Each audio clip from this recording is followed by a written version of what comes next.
नमस्कार, डेफ न्यूजमा स्वागत छ। म हरिशरण नेउपाने।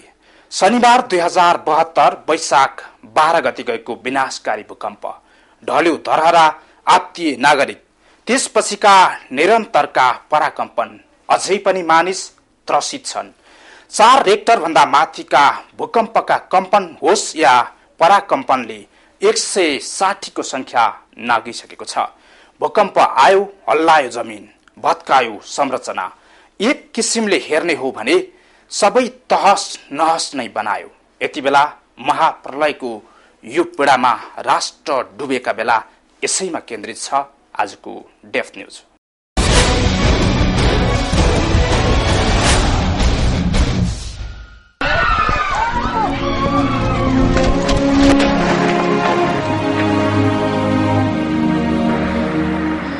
बच्चा रुनी र कराउनी गरी अनि बाग्दाखेरि सबै रुनी र कराउनी मात्रै भयो, अर्थो केही भएन। घर मात्रै भयो कि घर डलिहाल्यो। म चाहिँ किचनमा थिएँ, हामीलाई पनि पुरेको हो, पुरेर हामीलाई पनि निकालेको हो है। कोही कता कोही कता कतै कता आफ्नो आफ्नो काममा थियो। अब कामदेखि भाग्न भ्याएन, सबैजना चेपेरै बित्नु भयो, निकाल्न सकेन। बाँचेको छोरा पनि भित्र चाहिँ आगोमा पुतली हुमिया चाहिँ जस्तो भयो। चाहिँ छोरीहरूको मायाले गर्दा, आमा छोरीहरूको मायाले गर्दा भित्र जाँदाखेरि छोरा गइदियो। त्यो छोरा गइदिएकोमा मलाई ठुलो चाहिँ हात र चोट पुग्यो। 2072 वैशाख 12 गते मध्याह्न करिब 12 बजेतिर गोर्खाको बारपाकलाई केन्द्रबिन्दु बनाएर गएको भूकम्पले 8020 जना भन्दा बढीको ज्यान लियो। 16033 जना घाइते छन्। 375 बेपत्ता छन्। 2 साता भन्दा बढीको यो अवधिमा पनि मृतक, घाइते र बेपत्ताको संख्या बढिरहेको छ।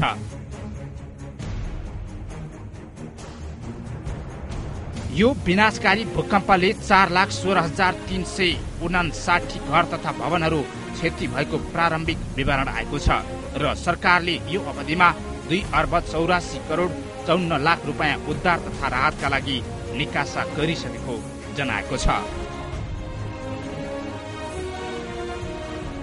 सबैभन्दा बढी मध्यमा अञ्चलमा 5,500 भन्दा बढीले यो अवधिमा ज्यान गुमाए। विश्व समुदायमा अनुपम सुन्दरता, विविध संस्कृति र विविध सम्पदाको धनी राष्ट्रको रूपमा रहेको नेपाल, तर प्राकृतिक विपत्तिले न त त्यो राष्ट्रको सुन्दरतालाई जोगायो, न त ती राष्ट्रका जनतालाई। विनाशकारी भूकम्पबाट देशका 200 भन्दा बढी सम्पदाहरू क्षतिग्रस्त भए।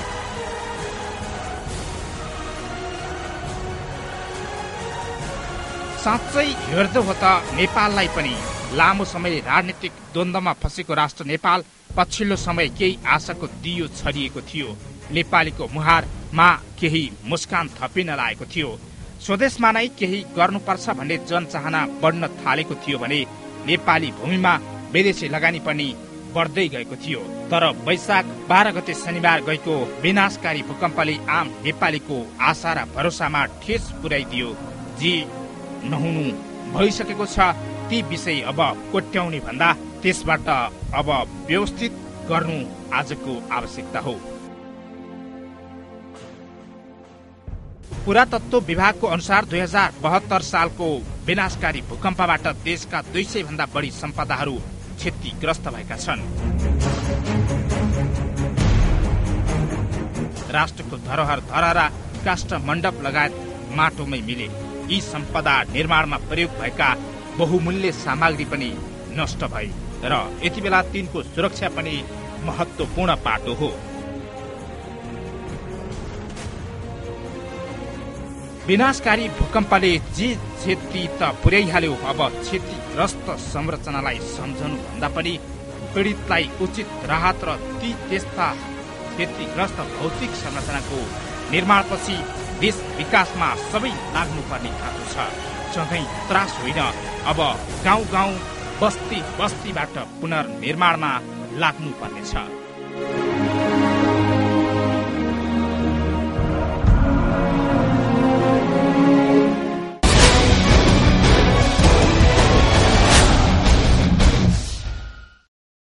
वैशाख 12 गते गएको शक्तिशाली भूकम्पको धक्का यति खतरनाक थियो कि काठमाडौँ उपत्यका नै सरेको र विभिन्न हिमालहरूको उचाइ नै घटेको खबर अन्तर्राष्ट्रिय सञ्चार माध्यमले जोडका साथ उठाए।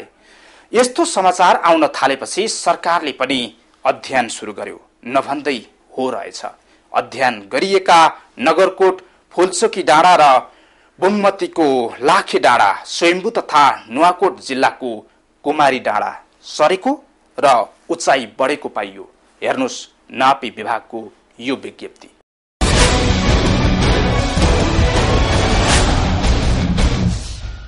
नापी विभाग प्रेस विज्ञप्ति।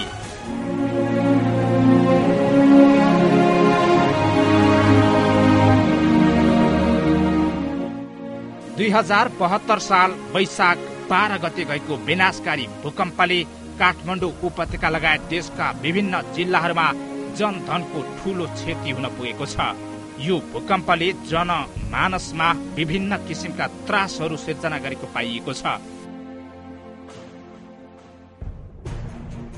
यसै सन्दर्भमा भूकम्पपछि काठमाडौँ उपत्यका लगायतका प्रभावित क्षेत्रहरूको अवस्थितिमा परिवर्तन आए नआएको सम्बन्धमा यथार्थ सूचना सार्वजनिक हुनु जरुरी देखिएको छ।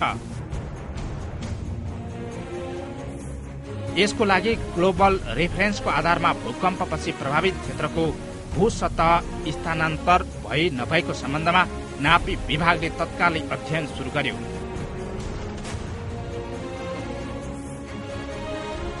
यस क्रममा भूकम्प जानु अगावै स्थापना भई अवस्थिति निर्धारण गरिएका काठमाडौँ उपत्यकाको नजिकमा पर्ने विभिन्न 5वटा नियन्त्रण बिन्दुहरूमा भूकम्प पश्चातको अवस्थिति अध्ययन गर्नको निम्ति ग्लोबल पोजिसनिङ सिस्टम जीपीएस प्रविधिबाट लगातार 24 घण्टा सर्वेक्षण गरी भूकम्प जानु अगाडि र भूकम्प गइसकेपछि सर्वेक्षणबाट प्राप्त डाटाहरूको तुलनात्मक अध्ययन गरियो।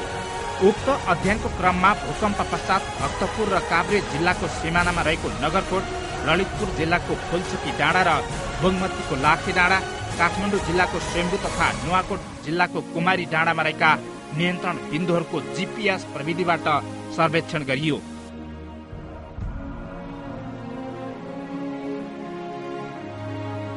उपरोक्त नियन्त्रण बिन्दुहरूको जीपीएस सर्वेक्षणबाट प्राप्त डाटा प्रशोधन गर्ने क्रममा Hong Kong, Lhasa, Bangalore, Hyderabad, Kazakhstan, Oman, Mongolia लगायत अन्य स्थानमा रहेका 13वटा कन्टिन्युअस अब्जर्भिङ स्टेशनबाट प्राप्त डाटालाई आधार लिइयो। भूकम्प अगाडि र भूकम्प पश्चात संगणना गरेका नियन्त्रण बिन्दुहरूको अवस्थितिको नियामक इन्टरनेशनल जीएनएसएस सर्भिसको रियलाइजेसन र इन्टरनेशनल टेरिस्ट्रियल रेफरेन्स फ्रेम 2008 को आधारमा गरिएको हो। प्राप्त डाटाको आधारमा अध्ययन गर्दा उपरोक्त नियन्त्रण बिन्दुहरूको अवस्थितिमा केही फरक पर्न गएको देखिन आएको छ।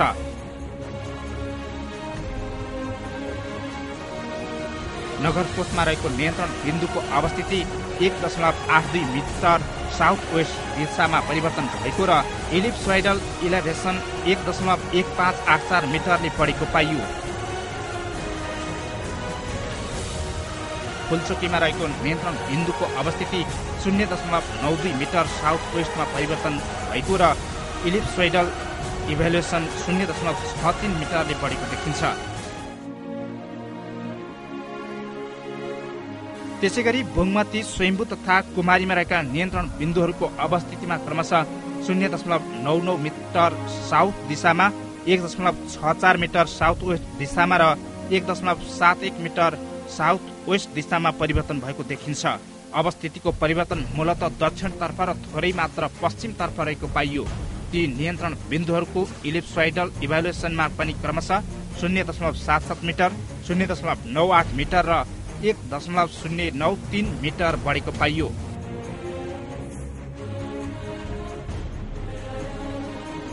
नापी विभागले स्थापना गरेका नियन्त्रण बिन्दुहरूको अवस्थितिमा आएको परिवर्तनले राष्ट्रिय नाप नक्साको आधारको रूपमा रहेका नियन्त्रण बिन्दुहरूको सञ्जाललाई पूर्णतः नोक्सानी पुर्याएको छ। देशका विभिन्न स्थानहरूमा स्थापना भएका सम्पूर्ण नियन्त्रण बिन्दुहरू पुनर्स्थापना गरी ती बिन्दुहरूको पुनः सर्वेक्षण गर्नुपर्ने अवस्था सिर्जना भएको छ। यसरी अवस्थितिमा आएको परिवर्तनले एकता नापीको नक्सा र जग्गाको समेतमा भने खासै असर पार्दैन।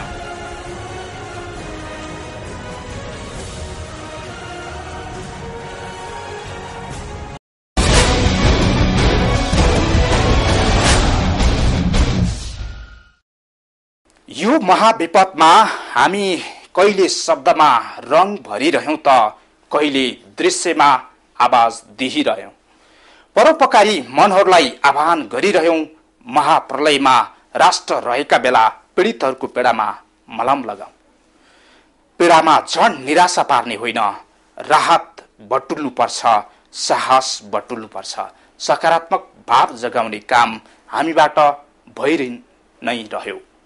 अब केही बेरको विश्राम, त्यसपछि पुनः उपस्थित हुनेछौँ।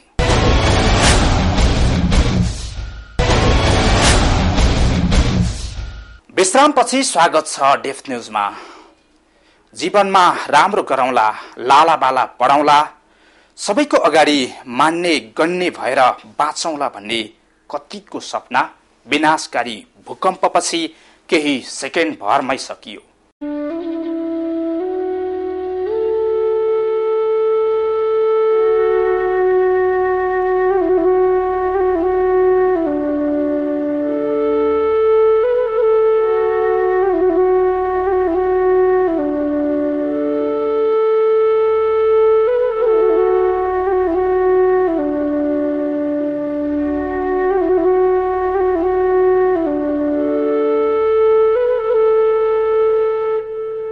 नसोचेको यो विपदले क्षणभरमै 8000 भन्दा बढी मानिसको जिउँदो शरीरलाई लासमा परिणत गराइदियो। सिर्फ लासको साक्षी बनेर बस्नु बाहेक केही रहेन यति बेला। अर्को राजनीतिक गन्ध, दुर्गन्ध र सुगन्धको बीच दलहरू यो विपदको बेला पनि अझै वाद विवादमै अल्झनु पक्कै राम्रो होइन।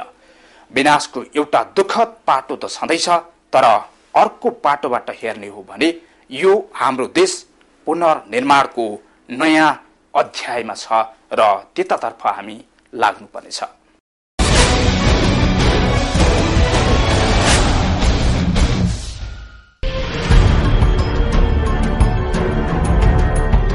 के हाम्रो देश भूकम्प अगाडि नै ध्वस्त भएको थिएन र? परराष्ट्र मन्त्रालयमा राहदानी लिनेको भिड, विदेशिएका सपना र आशाहरू, राजनीतिक कोलाहल, विदेशी हस्तक्षेप, स्रोत साधनको परिचालनमा कमी, देश हाँक्ने नेतृत्वमा बसेकाहरू कहिल्यै सहमतिमा नपुग्ने बानी अनि आरोप प्रत्यारोप। विचार गरौँ त, के हामी ध्वस्त भएका थिएनौं र पहिले नै? तर के हामी मध्ये कसैलाई पनि आफू ध्वस्त भएको कुरा थाहा थियो र? हामी मान्न तयारै थिएनौं त्यति बेला जति बेला भूकम्प आएकै थिएन। हामी कसरी ध्वस्त भएका छौं प्रकृतिले सप्रमाण देखाइदिएको छ। हाम्रो धरोहरा भत्किएको छ, हाम्रा सम्पदाहरू भत्किएका छन्, भाँचिएका छन् अनि तडपिएका छन्। ढलेको धरोहरालाई हामीले सूचक मान्नुपर्छ। हाम्रो धरोहर, हाम्रो राष्ट्रियता यति कमजोर रहेछ भनेर। तर कमजोर छ भनेर निराश अनि हताश बनेर बस्ने बेला होइन आज। हामीले अब ध्वस्त भएको देशलाई बनाउने बेला हो। पीडाहरू बीच खुसी खोज्ने बेला हो। फेरि भूकम्प आउँछ, उच्च जोखिममा छ भन्ने थाहा हुँदाहुँदै पनि त हामी तयार बस्न सकेनौ नि। हामी निरीह बन्यौं प्रकृतिको अगाडि, किनकि हामी अगाडिदेखि नै ध्वस्त थियौं, लडेका थियौं। तर हामी लडेका छौं भन्ने ज्ञान थिएन। हामी निरीह बन्यौं कारण हामीलाई उठाउने आशा देखाएका नेतृत्वमा बसेकाहरूले हाम्रो आशा र विश्वासमाथि पटक पटक तुषारपात गर्ने काम गरे। एकातर्फ वीर गोर्खाली, सगरमाथा र गौतम बुद्धको देश भनेर हामी नेपालीले गर्व गरिरह्यौं र अर्कातर्फबाट हामी आफैले आफ्नै मातृभूमिको अस्मितामाथि खेलबाड गरिरह्यौं। यस्तो विकराल परिस्थितिमा प्रकृतिले हामीलाई एउटा गतिलो पाठ सिकाउन जरुरी थियो। त्यसैले त यो महाभूकम्प आयो हामीलाई पाठ सिकाउन। हामी नेपालीले कहिले झुक्न जानेका छैनौं र यो विपत्तिमा पनि झुक्ने छैनौं। हट्ने होइन, डटी लड्ने नेपालीको बानी हुन्छ। कहिले नझुक्ने शिर उठेको स्वाभिमानी नेपाली हुन्छ। हो, हामी डटेर नयाँ नेपाल बनाउने छौं। टुटे फुटेका सपनाहरू पुनर्निर्माण गर्नेछौं। हामी उठ्नेछौं, डटेर लड्नेछौं। राहदानीको लाइन हट्नेछ, लोड सेडिङको अन्त्य हुनेछ, उद्योग धन्दा कल कारखानाहरू खुल्नेछन्, सुन्दर शान्त र विशाल नेपालको निर्माण हुनेछ। लेखनाथ पौडेलकै शब्दमा ढुङ्गाकै काप फोडेर पनि उम्रन्छ पिप्पल। हो, हामी नेपाली पिप्पल बन्नेछौं। अप्ठ्यारो स्थितिबाट अगाडि बढ्नेछौं। दन्त बजान गर्ने समय होइन यो, न त समय यो तेरो मेरा भन्ने र गर्ने नै। गत शनिबारको भुइँचालोले देश नै लगभग ध्वस्त भएको यो दुःखद घडीमा देश पुनर्निर्माणको नयाँ अध्याय सुरु गर्नु सबैको लागि हितकर हुनेछ।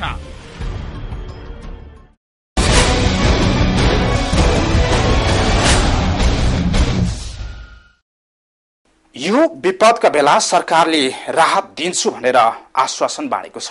भूकम्प पीडितहरूले लिएको ऋणबाट 50,000सम्म सावा ब्याज मिनाहा, भूकम्प पीडितलाई रोजगारी, मृतकको परिवारलाई 1 लाख र पूर्ण रूपमा घर क्षति भएकालाई 2 लाख उपलब्ध गराउने, यी र यस्तै थुप्रै आश्वासन बाँडेको छ सरकारले। जस प्रकारको सपना बाँडिएको छ त्यो पूरा गर्ने कहिलेसम्ममा तपाईको राहतको प्रतीक्षा गर्ने कि नगर्ने, छातीमा हात राखेर भन्नुस्। सरकार र दलहरूले जनतालाई राहत कहिले दिनुहुन्छ? केही सुगम ठाउँमा त राहत पुगेका होलान्, तर ती दुर्गमका जनता जसले आजसम्म पनि केही पाउन सकेका छैनन् र त आक्रोशित जनता शब्दमा ज्वालामुखी खर्चिरहेका छन् र भनिरहेका छन् हामीलाई राहत कहिले।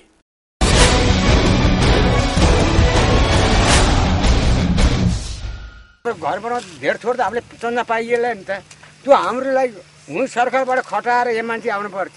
यहाँको गाउँकोलाई यति देऊ उति देऊ सिडो साहबले देऊ भने भरले हुँदैन। प्रत्यक्ष सरकार आएर यहाँ दिनु पर्यो, दिनु पर्यो हामीलाई दिँदैन होइन। अब चाहिँ सरकारले चाहिँ प्रत्यक्ष आएर सबै जनता घर घरमा आएर दिनु पर्यो, घर घरमा आएर दिनु पर्यो।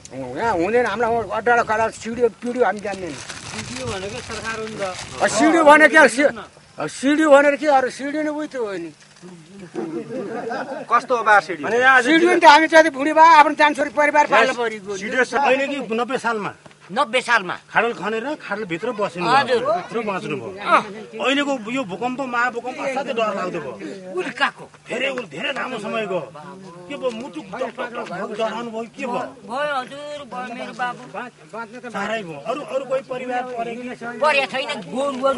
गाई गोरु गाई गोरु सबै गयो, अनि घर भत्कियो। अनि राहत कसैले के दिएछ अहिलेसम्म? कहीँबाट केही पाउनु भएको छ? छैन, केही पाउनु भएको छैन। झुटो बोल्नु भएको छैन? छैन राजा, पक्का हो? छैन धेरै संस्थाले राहत बाँडेको सुनिन्छ। अब सरकारले पनि धेरै अन्तर्राष्ट्रबाट आएको छ भने सुनिन्छ। तपाईँले केही पाउनु भएको छैन? के पनि अनि गाउँमा कोही पनि आउनु भएको छैन?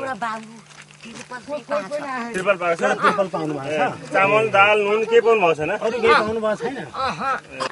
म त मकै लाउने दिन भनेर बाबु यहाँ डाँडा थिएँ। म जाँदा त गाह्रो गोरु भैँसी थिचेर अध गल्छु छ। सानो 3.5 टुको पुग्ने भैँसी बाबु एउटा बाख्रा मर्यो। मेरो त्यही बारीको पाटो जस्तै छ नि, समक्कै धान त थिएन बाबु मेरो। म कोदो सर्वनाश थिएँ, केही जाति। अहिलेसम्म रातहरू केही त्यस्तो पाउनु भएको छ? पाल एउटा पाल पाएको छ, के गर्ने त्यहाँबाट पाएकै छैन। कोही 5-6 भइसक्यो। हामीलाई के यसो बर्खा मासमा सजिलोसँग राम्रो सब्जी गरेर पानी आए पनि डर भन्नु लागि बस्नु पाए। बच्चाहरूलाई पढाउने ठाउँ पनि छैन, बच्चाहरूको भविष्य बिग्रिरहेछ। त्यो हामीले बस्ने घर पनि छैन। एउटा तिर्पल हालेर बारीको पाटोमा बसेको छौँ। घर पनि एकदमै चिरफारा भए बस्यो भने अर्काले देख्नलाई त घर ठिकठाक छ। बाहिर चाहिँ भित्र चाहिँ बस्नै नहुने, भित्र पस्नै नहुने छ। हेर्नु के अनि जाउँ भने अब जग्गा पनि हाल त खास गरी अन्तबाट आएको एउटा घडेरी भन्दा थिएन। बिजोग छ। सरकार पक्षबाट अहिलेसम्म कुनै राहत आएको छैन। विभिन्न सङ्घ संस्थाले चाहिँ राहत दिइरहेको छ हामीलाई, यसमै हामी गर्व छ। बस्ने ठाउँ चाहियो हामीलाई, बस्ने ठाउँ चाहियो। अनि खाद्यान्नहरूको कतिको अभाव छ? के छैन भनौँ न, कोहीको निकाल्नु सया छ, कोहीको निकाल्नु सया छैन। प्रकोप आफैले ज्यान पनि लिँदैन होइन भन्छन्। यो चाहिँ अब हामीले बनाएकै बनावटहरूको चाहिँ कमी कमजोरीले भएको हो हैन। यसमा एकदम धैर्यता संयमता लिनु पर्यो सबैले। सरकारले पनि समयमै एकदम निष्पक्ष ढङ्गले अहिले त के भइरहेछ भने यो राहत वितरणमा पनि अलिकति राजनीतिकरण बढी भयो भन्ने किसिमको कुराहरू पनि मिडियामा आइरहेछ। निष्पक्ष ढङ्गले पीडित परिवारलाई उचित राहत चाहिँ समयमै दिनु पर्यो। सही समयमा कुनै पनि चिजलाई न्याय दिनु छ भने सही समयमा न्याय दिनुस्। यदि सही समयमा न्याय दिनु सक्नु भएन भने ढिलो गरेको न्यायले चाहिँ कहिले पनि न्याय पाउँदैन। फेरि कुनै राज्यले हामीलाई ऋणै दियोस्, ब्याज नलाग्ने किसिमले ऋण दियो भने पनि हामी त्यो कुनै निश्चित समय तोकेर दियो भने त्यो समयसम्म हामी ऋण तिर्न सकौँला, अथवा त्यत्तिकै दियो भने त यसै राहत भइहाल्यो। नत्र भने ऋण स्वरूप भने दियो भने हामी त्यो ठाउँमा घर बनाएर बस्न सक्ने बाटो हुन्छ। अब हामीलाई हाम्रो जीविका चलाउने बाटो सरकारबाट हुन्छ कि विदेशबाट हुन्छ कि कुनै सङ्घ संस्थाबाट हुन्छ कि ठाउँमा बस्नु भएकोले सबैले हेरेर हाम्रो परिवारहरूलाई हाम्रो समाजलाई सबैले जसरी हुन्छ हामी बच्न पाऊँ भन्ने हाम्रो आदर छ।